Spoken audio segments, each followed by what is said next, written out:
اور پھر 60 سال گزر گئے، ساری رات مصلی پہ کھڑا رہتا ہوں، مجھے کبھی تھکاوٹ نہیں ہوئی، پھر کبھی تھکاوٹ نہیں ہوئی۔ تو داتا صاحب کہتے ہیں پہلے علم سیکھ، پھر اس کے بعد اللہ رسول سے پیار کر، اور پیار والی نماز پڑھ، مشقت والی نہ پڑھ، یعنی بوجھ والی نہ پڑھ کہ اب میری جان چھوٹ جائے تو میں بھاگ کے جاؤں، تم ادھر بیٹھو تو میں دوڑ کے نماز پڑھ کے آیا، یہ والی نماز نہ پڑھ۔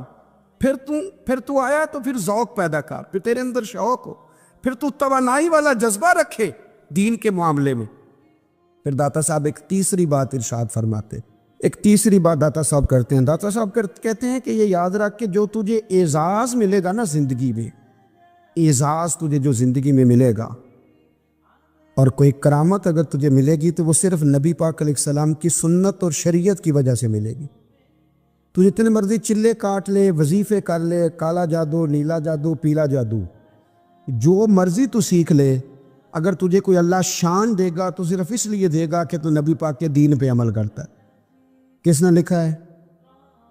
اللہ کرے آپ کو میں یاد کرا سکوں، اللہ کرے ایسا ہو جائے اور میری جماعت سمجھنے لگ جائے کہ داتا صاحب کہتے ہیں سنت شریعت پہ عمل کرنا چاہیے، اور میں کوئی ایسی چھپی چھپائی بات بھی نہیں کر رہا، اس کو چلا دے، کوئی ایسی چھپی چھپائی بات بھی نہیں کر رہا، کشف المحجوب دنیا کی ہر زبان میں اردو میں ملتی ہے، آپ لے کے دیکھ سکتے۔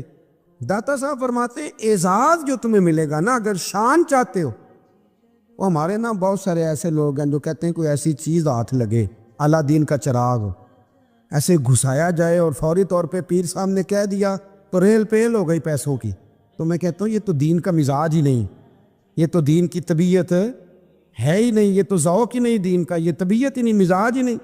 میرے عزیز داتا علی اجمیری رحمۃ اللہ علیہ فرماتے ہیں تو سنت پہ عمل کر، شریعت پہ عمل کر۔ اللہ کا قرآن کہتا ہے قل ان کنتم تحبون اللہ فاتبعونی یحببکم اللہ، فرمایا اللہ کا قرآن کہتا ہے کہ جب تو نبی کریم کی غلامی کرے گا نا تو اللہ خود تمہیں اپنا محبوب بنا لے گا، اللہ خود تمہیں اپنا محبوب بنا لے گا، تو اور کیا چاہیے۔ داتا صاحب نے ایک بزرگ کی بات لکھی ہے جو تابعی ہے،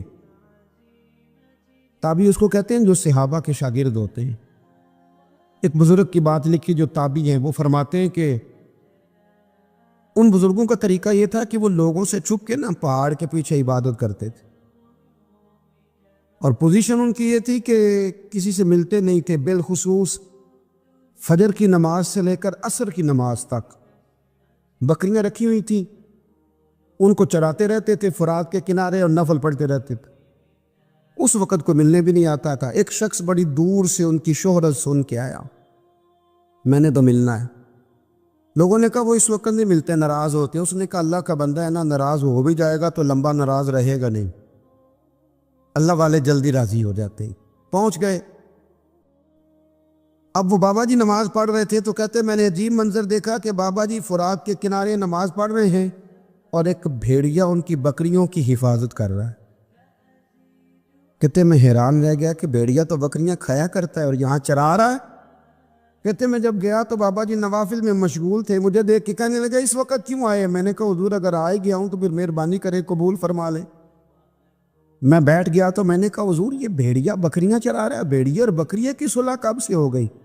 تو فرماتے ہیں لمبی تقریر نہیں، ہلکا سا جملہ، فرمانے لگے جب سے بکریوں کے مالک نے رب سے صلح کر لی ہے نا، تب سے بھیڑیوں نے بھی بکریوں سے صلح کر لی ہے۔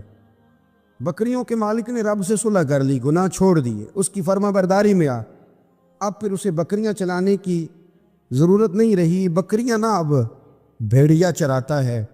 کہتے ہیں میرے اوپر کپ کپی طاری ہو گئی بزرگوں کی بات سن کے، اور مجھے پیاس لگی اور خواہش آئی کہ پتہ نہیں اب بابا جی کچھ کھلائیں پلائیں گے بھی کہ نہیں، بابا جی کچھ کھلائیں گے بھی کہ نہیں۔ کہتے میرے دل میں خیال تھا تو بزرگوں نے نا ایک لکڑی کا پیالہ، ان کے پاس وہ غار میں بیٹھے تھے تو ایک چھوٹا سا پتھر تھا، اس کی ڈھلان بنی ہوئی، بابا جی نے اس کے نیچے لکڑی کا پیالہ رکھا، وہ رکھا ہی تھا تو وہ دودھ سے بھر گیا۔ کہتے انہوں نے مجھے دیا تو ٹھنڈا اور میٹھا دودھ، میری طبیعت خوش ہو گئی۔ بابا جی نے نا دوبارہ وہی پیالہ اسی جگہ رکھا تو شہد سے بھر گیا۔ 1000 سال پہلے داتا صاحب لکھ رہے ہیں، کہتے مجھے دیا، میں نے فوراً کہا، میں نے کہا حضور یہ دودھ تو گائیں بھینس دیتی ہے، پہاڑوں سے تو نہیں نکلا کرتا، اور شہد تو شہد کی مکھیاں دیتی ہیں، پتھروں سے تو نہیں نکلتا، یہ آپ کہاں سے نکال رہے ہیں؟ تو کہتے ہیں وہ قرآن مجید پڑھنے لگے. وَإِذْ مُوسَىٰ لِقَوْمِهِ، جب موسیٰ کی قوم نے ان سے پانی مانگا، فرمانے لگے موسیٰ کی نافرمان قوم پانی مانگے، حضرت موسیٰ پتھر پہ ڈنڈا مارے تو اللہ وہاں سے 12 چشمے جاری کر دے. جو رب حضرت موسیٰ کی نافرمان قوم کے لیے پتھر اور پہاڑوں سے چشمے نکال دیتا ہے نا، وہ محمد عربی کے غلاموں کے لیے پتھر اور پہاڑوں سے دودھ اور شہد بھی نکال دیا کرتا ہے. وہ بزرگ کہنے لگے بس بات یہ ہے کہ آج بھی ہو اگر ابراہیم کا ایمان پیدا تو آگ کر سکتی ہے انداز گلستاں پیدا. کہنے لگا حضور پہ میرے لیے بھی دعا کریں. آپ فرمانے لگے پھر دعا تو دعا نہ کرا تو مدینے والے کی غلامی شروع کر، تو نبی کریم کی غلامی شروع کر، تو رسول پاک کی غلامی شروع کر.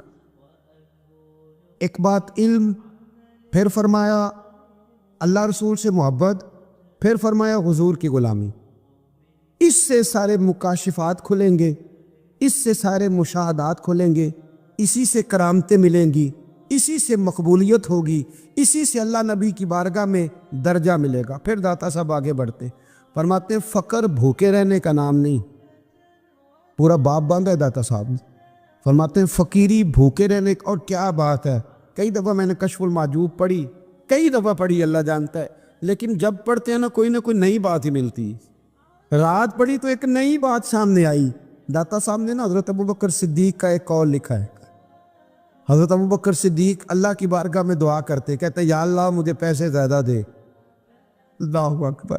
انداز دے کے داتا صاحب نے لکھا یا اللہ مجھے پیسے، اللہ مجھے مال زیادہ دے، پر مالک مجھے مال کی محبت نہ دینا. عجیب دعا ہے بھئی یہ بھی. اللہ پیسے دے پر پیسوں کی محبت. اب داتا صاحب نے لکھا ہے ناراض ہونا ہوا تو داتا صاحب سے ہونا. داتا صاحب کہتے ہیں میں نے ایسے امیر دیکھے ہیں جن کے پاس دولت تو ہے پر انہیں دولت سے پیار نہیں. میں نے ایسے غریب دیکھے ہیں جن کے پاس پیسے تھوڑے ہیں پر پیسوں سے عشق کرتے. یہ داتا صاحب نے لکھا ہے.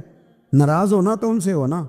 میں نے ایسے امیر دیکھے ہیں دولت ہے پر دولت سے پیار، اگر اللہ نے دی ہے تو انہیں بانٹنا بھی آتا ہے، انہیں سخاوت کرنا بھی آتا ہے، کھلانا بھی آتا ہے. لیکن کچھ ایسے غریب دیکھے ہیں پیسے تھوڑے ہیں پر اللہ جانتا ہے عشق بڑا ہے دولت سے، وہ جیب سے باہر نکالنے کو تیار ہے. یہ داتا صاحب نے لکھا ہے. فرماتے فقر اس کا نام نہیں کہ تیرے پر پیسے نہیں، دولت نہیں، بلکہ فقیری تو اس بات کا نام ہے کہ تجھے دولت سے پیار نہیں، تجھے دولت سے محبت، اس کا نام فقر ہے. تو میرے بھائی ہم لوگوں نے اپنے بزرگوں کو چھوٹے دائرے میں بند کر دیا. یہ ان کا دائرہ نہیں تھا. چلیں جی آگے بڑھتے. 5ویں بات داتا گانجی بخش علی اجمیری. 5ویں بات داتا صاحب فرماتے ہیں کہ اپنی زندگی میں نا فقیر درویش کسی دنیا دار کے سامنے ہاتھ نہیں پھیلاتا، اپنی سفید پوشی بچا کے رکھتا ہے، وہ ہاتھ نہیں پھیلاتا. میں نے آپ کو بڑی دفعہ وہ بات سنائی اور مجھے اس جملے سے عشق ہے. خواجہ قطب الدین بختیار کاکی کہتے ہیں میں ایک دن پھٹے کپڑے پہن کے اپنے مرشد حضرت خواجہ معین الدین اجمیری کے پاس گیا تھا تو خواجہ صاحب فرمانے لگے قطب الدین یہ کیا لباس پہنا ہوا ہے، یہ کیا؟ میں نے کہا حضور کیا ہوا؟ فرمانے لگے قطب الدین یاد رکھ فقیری اس طرح کی کرنا کہ بادشاہی معلوم ہو. کوئی یہ نہ سمجھے کہ بابے کو تو جوڑے کی ضرورت ہے اسے کپڑے نہ لے کے دے دوں. اس طرح کی فقیری کرنا کہ فقیری بادشاہی معلوم. یہ کیا بات ہوئی کہ رنگ روپ اس طرح کا اختیار کرنا کہ ترس آئے کہ چلو حضرت صاحب کو بندہ 500 دے ہی جائے مہربانی کر کے. یہ کوئی رویہ نہیں ہے دین کا. داتا گنج بخش علی اجمیری فرماتے ہیں اپنی ذات پر کبھی سوال کا دروازہ نہ کھولو. آپ فرماتے ہیں میرے مریدوں سے پوچھ لو، میں نے دینے کا مزاج بنایا ہے، لینے کا مزاج ہے نہیں بنایا. فرماتے تھے اپنی ذات پر سوال کا دروازہ. کچھ لوگوں کی مجبوری ہوتی ہے قرض پکڑنا، قرض اٹھانا سنت ہے، ضرورت پڑ جائے تو قرض لینے میں منع. کچھ کی مجبوری ہے، کچھ کو شوق ہے. وہ اصل پیسے جو ہوتے ہیں وہ انہوں نے کونے میں رکھے ہوتے ہیں. اس سے 5000 لے کے خرچ کر لیا، پھر دوسرے سے 5 لے کے اس کو دے دیا، پھر اس سے 5 جو لیا تھا پھر تیسرے سے لے کے اس کو دے دیا. یہ مزاج نہ بنائے. جب سوال کا دروازہ کھل جاتا ہے تو پھر ساری زندگی دوبارہ بند نہیں ہوتا. مانگنا ہے تو اللہ رسول سے مانگے، لوگوں سے مانگتے پھرنا، دنیا داروں سے سوال کرنا، اپنی ذات پر سوال کا. داتا صاحب نے پورا باب باندھا ہے، پورا باب.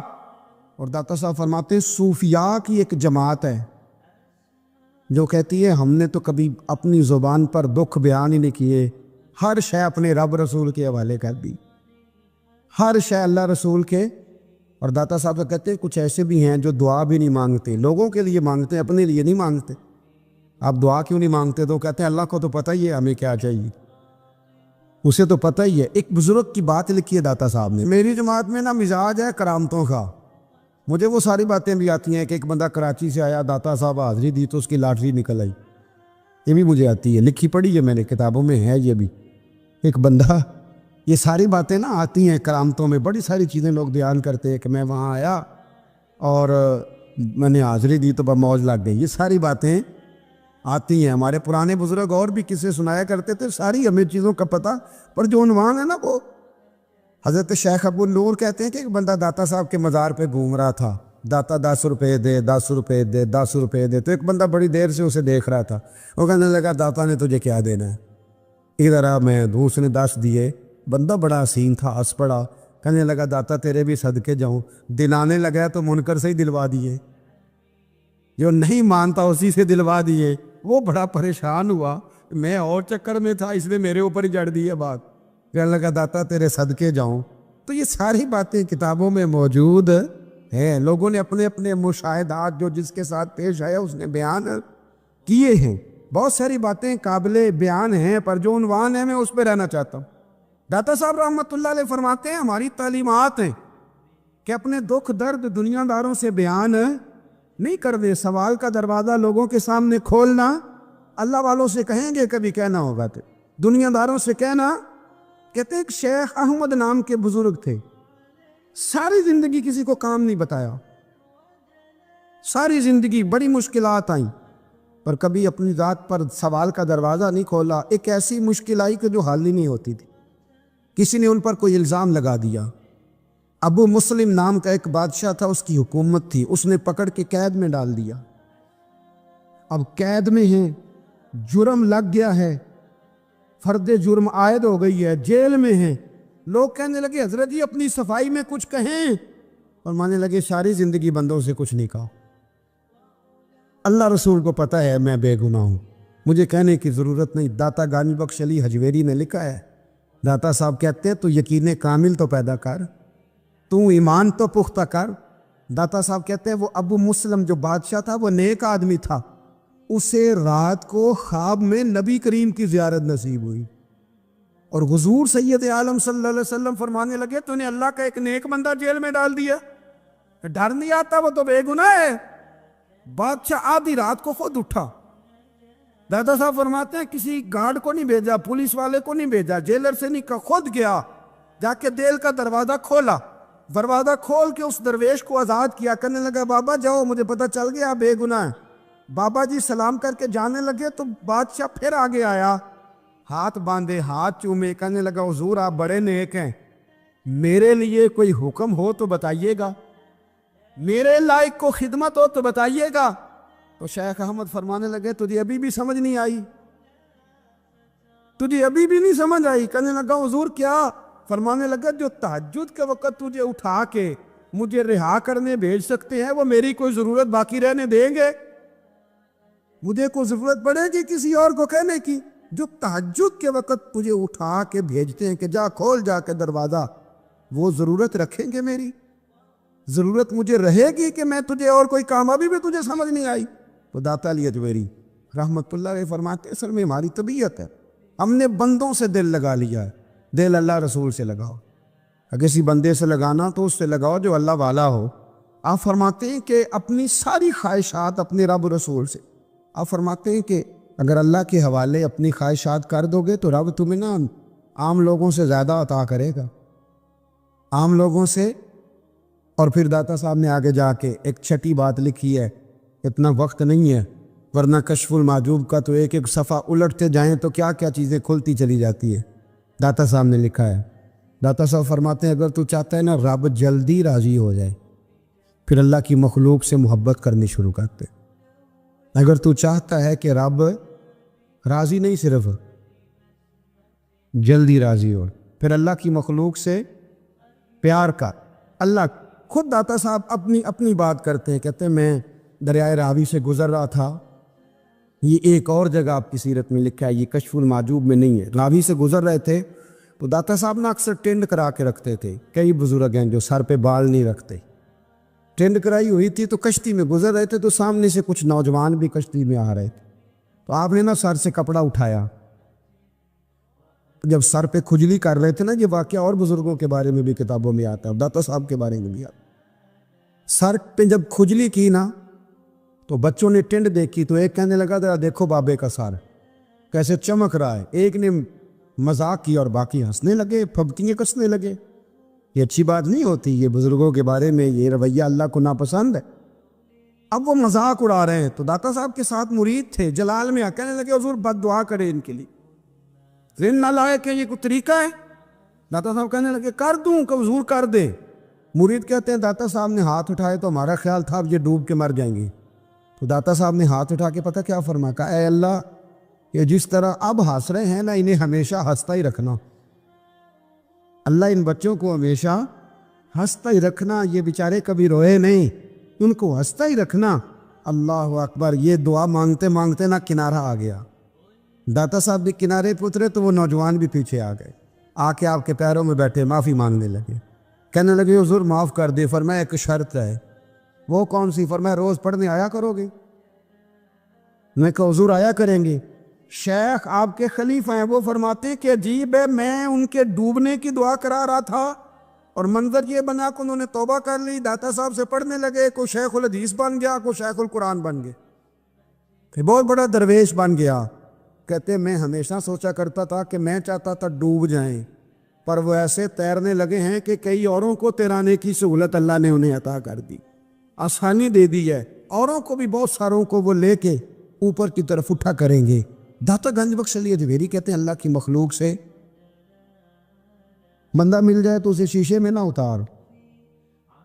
ہم لوگ نا اب سامنے والے کو شیشے میں اتارنے کی کوشش، اور نہ بھائی اب دنیا بڑی تیز ہے، تو جس کو شیشے میں اتارے گا نا وہ بھی تجھ سے تیز ہے، وہ تجھے شیشی میں اتار لے گا۔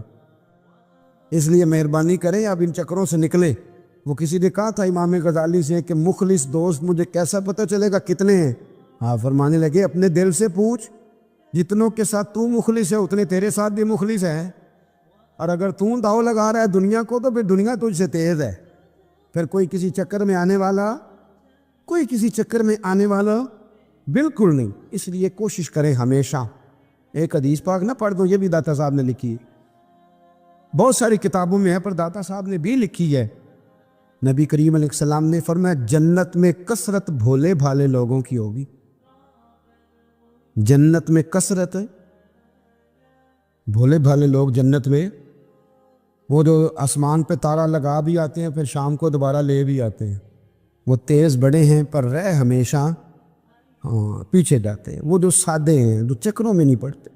اب یقین کریں اب تو نا لوگوں سے مل کے کئی دفعہ گھٹن ہونے لگتی ہے، بعض لوگوں سے ملاقات کر طبیعت لگتی نہیں زیادہ تر، اس لیے کہ محسوس ہوتا ہے کہانیاں گڑھ رہے ہیں، قصوں کی دنیا کے لوگ، یہ وہ بات میں وزن نہیں، وہ سرور نہیں، اور بعض لوگ آتے ہیں کچھ کہتے بھی نہیں، لیکن ان کے لب و لہجے میں اتنی مٹھاس ہوتی ہے کہ دل کرتا ہے کبھی یہ دوبارہ بھی آیا کرے، کبھی آئے، کبھی پھر ملے۔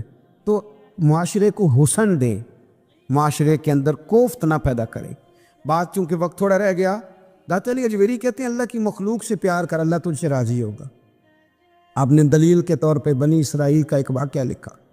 آپ فرماتے ہیں بنی اسرائیل کے اندر ایک شخص تھا جو پہاڑ کی چوٹی پہ عبادت کرتا تھا، لوگ اوپر چڑھ کے ملنے کے لیے آتے تھے، رستے میں ایک ڈھلان تھی، لوگ اس پر چڑھتے تو پاؤں پھسل جاتے، بہت سارے لوگ گر جاتے۔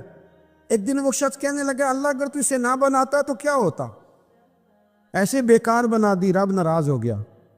اس وقت کے پیغمبر علیہ السلام کو وہی فرمائی اسے کہو تو میری تخلیق پہ اعتراض کرتا ہے، جا میں نے تیرا نام ولیوں کی صف سے کاٹ کے نافرمانوں کی صف میں لکھ دیا۔ وہ نبی اس امت کے علیہ السلام تشریف لائے اور آ کے اسے کہا کہ رب کریم نے تیرا نام کاٹ کے نا ولیوں کی لسٹ سے نافرمانوں کی لسٹ میں لکھا ہے۔ کہنے لگا حضور اللہ نے خود لکھا ہے؟ کہا ہاں۔ وہ سجدے میں گر گیا، یا اللہ تیرا شکر ہے، یا اللہ تیرا شکر ہے۔ وہ پیغمبر فرمانے لگے یہ کیا کر رہے ہو؟ عرض کی حضور آپ نے کہا ہے نا اللہ نے میرا نام لیا ہے، میں کہاں اور میرا رب کہاں؟ اس نے میرا نام لیا ہے، حضور میں تو اپنے آپ کو کسی کھاتے میں نہیں سمجھتا تھا۔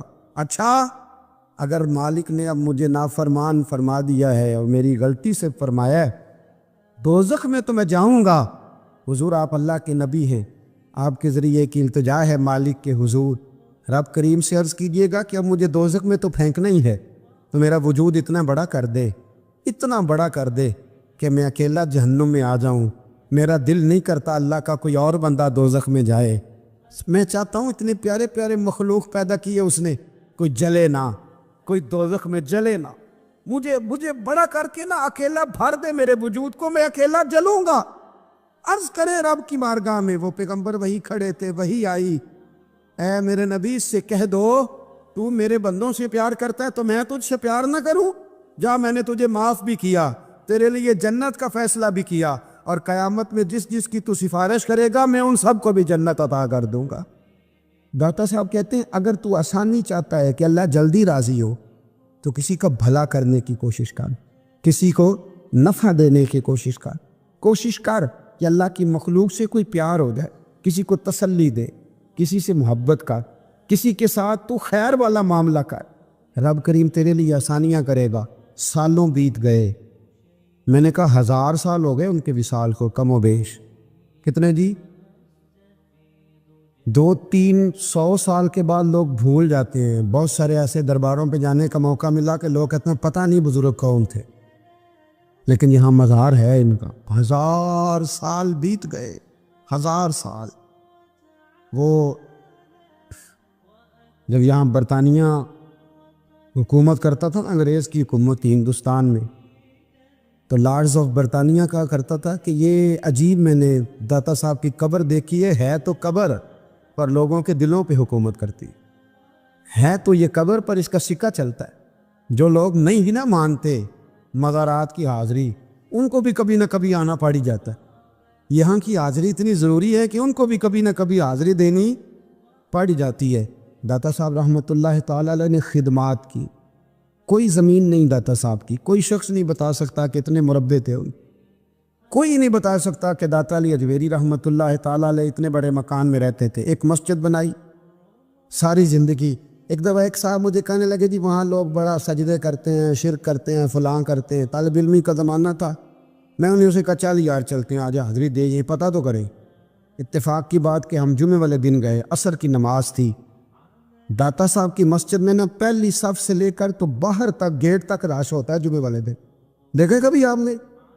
پھر نماز کے بعد جب ہم وہاں بیٹھے نا تو چاروں طرف پھٹیاں لگی ہوئی ہیں، لوگ قرآن پاک پڑھتے ہیں۔ اگر کوئی ایک آدمی ہزاروں میں سے غلط کام کرے بھی تو وہ داتا صاحب نے تو نہیں نہ کہا اسے۔ میں کہتا ہوں تمہیں وہاں جاہل بندے تو نظر آتے ہیں، تو جو وہاں سارا دن قرآن پڑھا جاتا ہے وہ نہیں نظر آتا؟ جو وہاں حدیث پاک کا درس ہوتا ہے وہ نہیں دکھائی دیتا؟ وہ جہاں ہزاروں مزدور جو لاہور کے کوئی کہیں مزدوری کرتا ہے، روٹی اسے داتا صاحب کے آستانے سے مل جاتی، اور وہاں بیٹھ کے لوگ اپنا گزارا کر لیتے ہیں۔ یہ تمہیں کیف نہیں نظر آتا؟ یہ رنگ نہیں تمہیں دکھائی دیتا؟